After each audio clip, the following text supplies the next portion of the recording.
Hi everyone, my name is Chanjashen and I'm here to do a reflection video about what I have learned in my class. So firstly, importance of the nitrogen cycle in aquatic environment.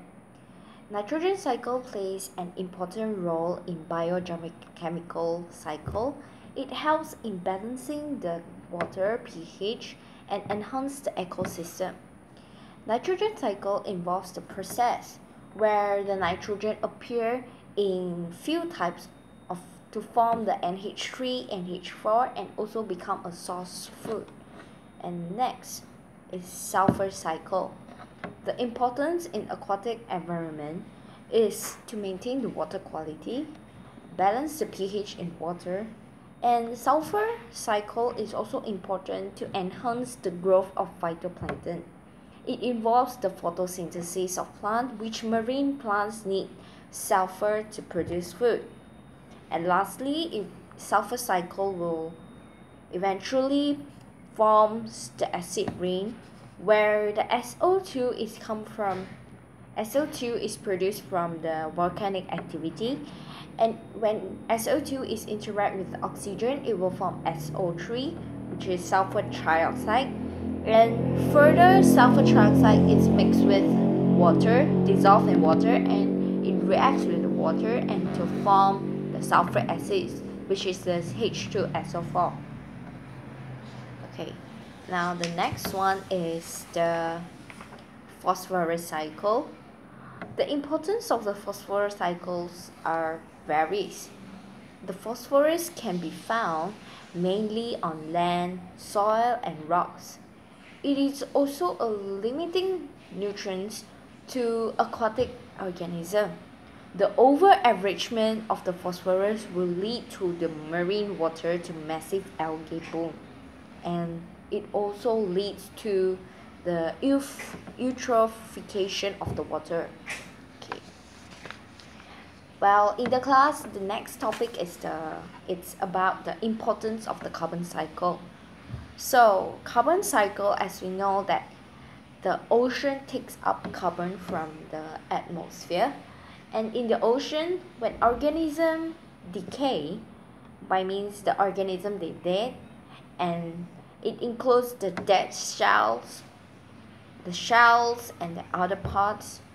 All these decay substance will sink into deep water and form carbon-rich sediment in the deep water floor. So in the ocean, when the organism decay, carbon dioxide will produce. So yeah, basically carbon cycle is very important in the water system. Next is silicon cycle. The importance of silicon cycles is also a lot as well. Okay, silicon, which is SiO, is Si as it's at the rock, and silicon is appear in a crystalline form, and when it dissolves in the river water, it becomes the silica acid, and silica acid moves to ocean from river, and the diatom will consume the silica acid, and remaining will stay in the sea water. Okay, let's go for next topic, which is the factors that controlling the saltiness of water. Salinity of water all depends on the evaporation and precipitation. The fresh water, which mix with the seawater, so the fresh water which mixed with the seawater will influence the salinity of the water. Wind will influence the salinity of water, as well as they transfer the water from one area to another area. The salinity of water is very interrelated to the temperature, the density of the water. So, as an example, as the temperature increases, the salinity of the water will increase as well. So this is what about the saltiness of water. Okay, and here move forward to the last topic. The last topic in the class is the importance and the problem of solids in aquatic environment. Okay, the terms of the suspended solid, which means the solid that dissolves in water. So higher level of solid in the water, in the sea, in the river will actually clog the irrigation devices and might become so high that irrigated plant will lose water and gaining.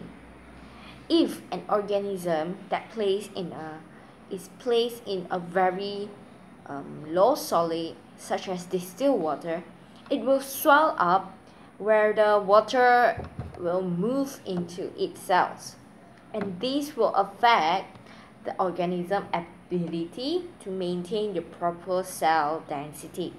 Okay, so these are the 7 topics that I have roughly learned about it during the class, and thank you for watching. See ya.